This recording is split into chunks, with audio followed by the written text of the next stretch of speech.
Hello friends, welcome to my channel success fibre classes. आप सब कैसे हैं? आई होप सो आप अच्छे होंगे।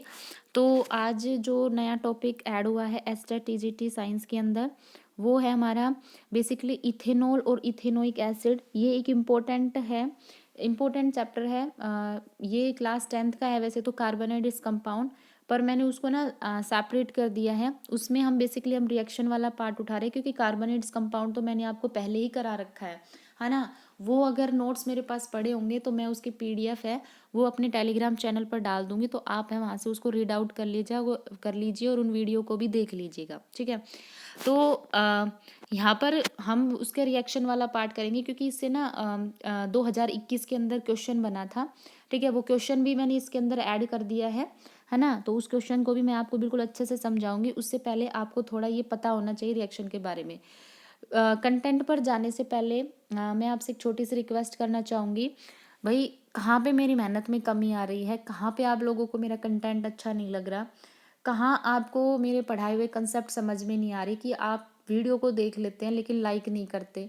तो मैं आप लोगों के लिए इतना एफर्ट कर रही हूँ, तो मेरे एफर्ट के लिए तो कम से कम आप लोग लाइक कर सकते हैं, मेरे चैनल को शेयर कर सकते हैं, है ना। कोई मतलब पैसा नहीं है, फ्री में मैं पीडीएफ आपको दे रही हूँ, ठीक है। तो इसके लिए लाइक तो बनता ही है ना। दूसरा, दिन में मैं आप लोगों को कंटेंट प्रोवाइड नहीं करा पाती, वीडियो प्रोवाइड नहीं करा पाती, क्योंकि मैंने आपको बताया था कि दिन में क्या होता है कि मेरा स्कूल होता है ना। तो उसकी वजह से मैं नहीं कर पाती, क्योंकि मैं एक परफेक्ट यूट्यूबर नहीं हूँ, है ना। कि मेरा ये काम नहीं है कि मैं मतलब पूरा दिन अपना यूट्यूब पे ही स्पेंड करूँ। यूट्यूब तो मेरा एक कहते हैं ना कि मतलब मेरी इच्छा है कि मैं मतलब ज़्यादा से ज़्यादा मतलब बच्चों को पढ़ाऊँ, है ना। ज़्यादा से ज़्यादा बच्चों से कनेक्ट हूँ, है ना। जो मैंने पढ़ा, जिस तरह से मैंने मेहनत करी, मैंने अपनी लाइफ में अचीवमेंट ली, तो वैसे आप भी करो। तो मैं सिर्फ आपको एक हेल्प प्रोवाइड करा रही हूँ, है ना। कल भी मैंने आपको वीडियो में बताया था कि शॉर्टकट कुछ नहीं होता, जो कुछ होता है वो मेहनत से होता है। बहुत से बच्चे, मैम ये कर दो वो कर दो, आजकल आपको यूट्यूब पे ऐसी वीडियो भी मिल जाएगी कि अगर आपने अभी से एचटेट की तैयारी शुरू नहीं की है तो 10 दिन में एचटेट कैसे निकाले। तो बेटा ये सब फालतू की बात है, 10 दिन में एचटेट कभी नहीं निकलता, है ना। तो अपना 100% देने से ही एचटेट का भी पेपर निकलेगा, है ना। तो पढ़ोगे, कॉन्सेप्ट क्लियर करोगे तो ही एचटेट होगा। वो कहते हैं ना कि गॉड भी उन्हीं का ही साथ देते हैं जो एफर्ट करते हैं, तो एफर्ट नहीं करोगे तो गॉड भी कहाँ से साथ देगा। तो मैं अपने एक्सपीरियंस से बता रही हूँ, शॉर्टकट वगैरह कुछ नहीं होता, ये सब लाइफ को स्पॉइल करने वाली बातें हैं, फालतू में व्यूज़ बनाने वाली बातें हैं, है ना। तो आप अपना पढ़ाई पे फोकस करिए, है ना। चलिए शुरू करते हैं हम। यहाँ पर chemical property of carbon compound, सबसे पहले यहाँ पे ना कुछ रिएक्शंस हैं, आपको वो याद रखनी है। उनके जो रिएजेंट है उनका काम याद रखना है, बस इतने से काम चल जाएगा। सबसे पहले है कंबशन रिएक्शन। कोई भी कार्बन कंपाउंड जब जलता है, कंबाइन बर्निंग करती है, तो CO2 निकलती है, वहाँ से वाटर निकलता है, हीट मिलती है और लाइट मिलती है ना। आपको बस इतनी सी चीज़ इसमें याद रखनी है। जैसे मानो हमारे पास में मीथेन है ना। हमारे पास में क्या है, मीथेन है। तो जब मीथेन को बर्न किया जाता है तो हमें क्या मिलता है, बर्न करने का मतलब होता है जिस चीज़ को हम बर्न कर रहे हैं उसकी रिएक्शन ऑक्सीजन के साथ हो रही है। तो जब हम इसको बर्न करते हैं तो CO2 मिलती है, वाटर मिलता है, हीट मिलती है और लाइट मिलती है ना। तो कोई भी जो एल्केन होता है वो एक गुड फ्यूल माना जाता है। जैसे LPG है, LPG क्या होती है कि जो हमारे गैस सिलेंडर होते हैं घरों में, है ना, तो उसमें उन सिलेंडर के अंदर LPG होती है और LPG में ब्यूटेन होता है। तो ब्यूटेन एक एल्केन ही होता है ना। तो एल्केन की एक खास बात होती है कि ये ना ये एक्सीलेंट फ्यूल का काम करते हैं। और जब भी कोई एल्केन बर्न करता है तो वो ब्लू कलर की फ्लेम देता है, जो कि क्लियर होती है। और उसमें ना कोई मतलब स्मोक वगैरह कुछ नहीं होता। जैसे आप अपने घरों में किचन में देखते हो, मम्मी जब आप लोगों की खाना बनाती है या फिर आप कुछ भी बनाते हो, तो आप बिना किसी बैरियर के इजीली खाना बना लेते हो। बैरियर मतलब जैसे भाई ये होता है ना कि चूल्हे वगैरह पे तो जब हम खाना बनाते हैं तो वहाँ पे धुआं होती है, आंखों से आंसू निकलते रहते हैं। बट किचन में हम इजीली खाना बना लेते हैं, क्योंकि जो एल्केन होता है ये गुड फ्यूल होता है ना। जो मीथेन होता है ये हमारा क्या होता है, गुड फ्यूल होता है। तो ये कंप्लीट कंबशन करता है। तो कोई भी चीज़ जब पूरा जलती है तो वो क्या होती है, क्लियर फ्लेम देगी, है ना।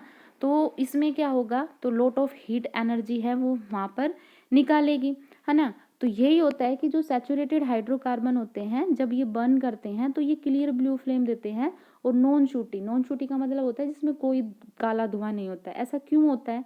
क्योंकि जो सैचुरेटेड हाइड्रोकार्बन होते हैं ना, उसमें कार्बन की परसेंटेज बहुत कम होती है। तो कार्बन कम मात्रा में होगा, तो जब हम उसको जलाएंगे तो वो इजीली जल जाएगी, है ना भाई। कोई भी चीज़ कम होती है तो उसको जलाना आसान होता है, तो कम मात्रा होने की वजह से वो इजीली ऑक्सीडाइज होता है, मतलब इजीली वो जल जाता है ना। और वहाँ पे क्या होता है, क्लियर ब्लू फ्लेम हमें मिलती है। लेकिन दूसरी ओर अगर हम अनसैचुरेटेड की बात करें, कि जो अनसैचुरेटेड हाइड्रोकार्बन होते हैं जैसे एल्कीन और एल्काइन, तो जब ये एयर में बर्न करते हैं तो ये येलो कलर की फ्लेम देते हैं और शूटी देते हैं। शूटी का मतलब जो मतलब जैसे हम कोई भी चीज़ जलाते हैं तो एक काला धुआं आता है, तो वो शूटी फ्लेम होती है। ऐसा क्यों होता है कि हम अनसैचुरेटेड को जलाते हैं तो हमें येलो कलर की फ्लेम मिलती है? क्योंकि जो अनसैचुरेटेड हाइड्रोकार्बन है उसमें कार्बन की मात्रा होती है वो बहुत ज़्यादा होती है, तो उस वजह से वो जो पूरा कार्बन कंटेंट है वो जल नहीं पाता, तो वो इनकम्प्लीट कंबस्शन शो करता है, इसलिए वहाँ पे काला धुआं निकलता है। तो ये तो हो गई हमारी सैचुरेटेड और अनसैचुरेटेड की फ्लेम टेस्ट की बात। दूसरी जो रिएक्शन होती है वो होती है सब्स्टिट्यूशन। सब्स्टिट्यूट करना, किसी को किसी की जगह से हटा देना, है ना। कौन हटाता है, किसको हटाता है? देखो, सब्स्टिट्यूशन रिएक्शन में क्या होता है, इसमें हाइड्रोजन एटम रिप्लेस करता है हाइड्रोकार्बन से, और इसको रिप्लेस कौन करता है? कोई दूसरा एटम, जैसे क्लोरीन, ठीक है, क्लोरीन एटम इसको रिप्लेस करता है, तो ये रिएक्शन होती है सब्स्टिट्यूशन रिएक्शन। अब जैसे मानो हमारे पास में मीथेन है ना, मीथेन का स्ट्रक्चर होता है ये। तो यहाँ पे क्या हुआ, हमने इसका क्लोरीन ऐड कराया इसमें, तो क्लोरीन में से एक क्लोरीन एटम क्या करेगा, एक हाइड्रोजन को इसकी जगह से निकाल देकर खुद इसकी जगह आ जाएगा, तो मतलब इसने इसको सब्स्टिट्यूट कर दिया, तो ये सब्स्टिट्यूशन रिएक्शन हुई। इसमें प्रोडक्ट क्या मिला, मिथाइल क्लोराइड मिला, और जो H निकाला था Cl ने उसके साथ में HCl बना दिया। और ये रिएक्शन तब तक होती रहती है जब तक कि सारे के सारे हाइड्रोजन रिप्लेस ना हो जाए। ये जो रिएक्शन होती है हमारी सनलाइट की प्रेजेंस में होती है, क्योंकि जो सनलाइट है उसी की प्रेजेंस में ही क्लोरीन एक्टिवेट होता है और हाइड्रोजन को यहाँ से सब्स्टिट्यूट करता है, ठीक है। अब उसके बाद आता है इथेनॉल। अब हमारी इथेनॉल की रिएक्शन आएगी, क्योंकि इथेनॉल से क्वेश्चन बना था। तो इथेनॉल जो होता है, जब इसका कंबस्शन होता है तो ये कंप्लीट कंबस्शन शो करता है, और ये इतना ज़्यादा इन्फ्लेमेबल लिक्विड होता है, इतना ज़्यादा वोलेटाइल होता है, ये इतनी जल्दी फायर कैच कर लेता है, आग दिखी नहीं कि आग इसने पकड़ ली। तो ये क्या होता है, CO2 देता है, वाटर देता है, हीट देता है, लाइट देता है, ठीक है। उसके बाद नेक्स्ट है ऑक्सीडेशन, जहाँ से क्वेश्चन बना था। ऑक्सीडेशन का मतलब होता है कंट्रोल कंबस्शन, है ना, एडिशन ऑफ ऑक्सीजन। तो जब इथेनॉल का ऑक्सीडेशन होता है तो वहाँ पर क्या मिलता है हमें, इथेनोइक एसिड, और साथ में बाई प्रोडक्ट कौन मिलता है, पानी। तो इथेनॉल का जो ऑक्सीडेशन कराने का काम है वो कौन करता है, एल्कलाइन पोटाशियम परमैंगनेट या फिर एसिडिफाइड पोटाशियम डाइक्रोमेट। ये स्ट्रॉन्ग ऑक्सीडाइजिंग एजेंट होते हैं। स्ट्रॉन्ग ऑक्सीडाइजिंग एजेंट का मतलब क्या होता है, जो किसी भी सब्सटेंस का कंप्लीट ऑक्सीडेशन कराएं। तो ये इथेनॉल का कंप्लीट ऑक्सीडेशन कराएंगे और क्या मिलेगा, इथेनोइक एसिड, ठीक है। उसके बाद फिर आता है जब इथेनॉल होता है जब किसी मेटल के साथ रिएक्ट करता है तो क्या होता है, तो जब कोई इथेनॉल मेटल के साथ रिएक्ट करेगा तो वहाँ पे जो गैस आती है वो हाइड्रोजन गैस आती है, और इसमें जो मेन प्रोडक्ट बनता है वो सोडियम इथोक्साइड बनता है। अब हम इसके लिए टेस्ट भी कर सकते हैं, कोई भी बर्निंग कैंडल जिस टेस्ट ट्यूब में हम कर रहे हैं उसके माउथ के पास अगर हम लेके जाए तो वहाँ पे एक चरचर वाला साउंड प्रोड्यूस होता है जिसको हम पॉप साउंड बोलते हैं। तो पॉप साउंड एक ही गैस निकालते हैं जो हाइड्रोजन गैस होती है। उसके बाद नेक्स्ट है डिहाइड्रेशन रिएक्शन। डिहाइड्रेशन रिएक्शन क्या होता है, डी का मतलब होता है रिमूवल, हाइड्रेशन मतलब पानी। तो वाटर मॉलिक्यूल का जो रिमूवल होता है ना इथेनॉल से, वो ही हमारा डिहाइड्रेशन होता है। अब ये पानी अपने आप तो निकलेगा नहीं, इसको हेल्प चाहिएगी, किसकी हेल्प लेगा ये, एक्सिस कंसनट्रेट सल्फ्यूरिक एसिड की। तो जब ethanol axis concentrate sulphuric acid की प्रेजेंस में गर्म करते हैं हम इसको, तो यहाँ से पानी निकल जाता है और इथीन की फॉर्मेशन होती है, ठीक है। यहाँ पे सल्फ्यूरिक एसिड एक डिहाइड्रेटिंग एजेंट का काम करता है। नेक्स्ट है इथेनोइक एसिड। इथेनोइक एसिड और इथेनॉल, इथेनॉल जब इथेनोइक एसिड के साथ रिएक्ट करता है तो यहाँ पे कंसनट्रेट सल्फ्यूरिक एसिड की प्रेजेंस में रिएक्शन होती है, तो हमें क्या मिलता है, ये इथाइल एथेनोइड मिलता है, मतलब एस्टर मिलता है, ठीक है। यहाँ पे एक स्मेल आती है जो कि प्लीजेंट स्मेल होती है, मतलब ऐसी स्मेल जिसको हम सह सकते हैं, और साथ में क्या मिलता है, पानी मिलता है। तो इस रिएक्शन को हम एस्टरिफिकेशन भी रिएक्शन भी बोलते हैं, क्योंकि इसमें एस्टर की फॉर्मेशन होती है। ठीक है, नेक्स्ट है यहाँ पे इथेनोइक एसिड की रिएक्शन। अब इथेनोइक एसिड जब मेटल कार्बोनेट के साथ रिएक्ट करता है तो यहाँ पे क्या मिलता है हमें, sodium ethanoate carbon dioxide water. Ethanoic acid चाहे मेटल के कार्बोनेट के साथ रिएक्ट करे, चाहे ये किसी मेटल के हाइड्रोजन कार्बोनेट के साथ रिएक्ट करे, दोनों ही केस में प्रोडक्ट सेम मिलता है। सोडियम एथेनोएट CO2 मिलेगी और पानी मिलेगा। ठीक है, तो यहाँ पे जैसे अब मैंने अभी बता दिया था आपको, तो यहाँ पे प्रोडक्ट वही मिलेगा, सोडियम एथेनोएट कार्बन डाइऑक्साइड और पानी। ठीक है, तो ये मिलता है। अब देखो यहाँ पे क्वेश्चन जो पूछा गया था, ये क्वेश्चन पूछा गया था 2021 के अंदर पूछा गया था ये क्वेश्चन। चाहे तो आप है ना पेपर को डाउनलोड करके देख सकते हो, है ना। तो यहाँ पे क्या दिया है आपको, इथेनॉल, है ना। तो आपको यहाँ पे C2H5OH भी दे सकते थे, तो इसका मतलब यही है CH3CH2OH। तो इसने बोल रखा है CH3CH2OH का ऑक्सीडेशन होना है। एक तो ये करा रहा है किसकी प्रेजेंस में, CrO3- की प्रेजेंस में, और एक ऑक्सीडेशन करा रहा है ये एल्कलाइन की MnO4 की प्रेजेंस में। तो ये कह रहा है कि A प्रोडक्ट बताओ, B प्रोडक्ट बताओ। देखो आपको इतना पता है, अभी मैंने आपको बताया कि जब इथेनॉल का ऑक्सीडेशन एल्कलाइन की MnO4 की प्रेजेंस में होता है तो ये एक स्ट्रॉन्ग ऑक्सीडाइजिंग एजेंट होता है और ये इसका कंप्लीट ऑक्सीडेशन कराता है। तो मैंने क्या बताया था, वहाँ पे क्या मिलता है, इथेनॉल का कंप्लीट ऑक्सीडेशन होता है तो क्या मिलता है, इथेनोइक एसिड।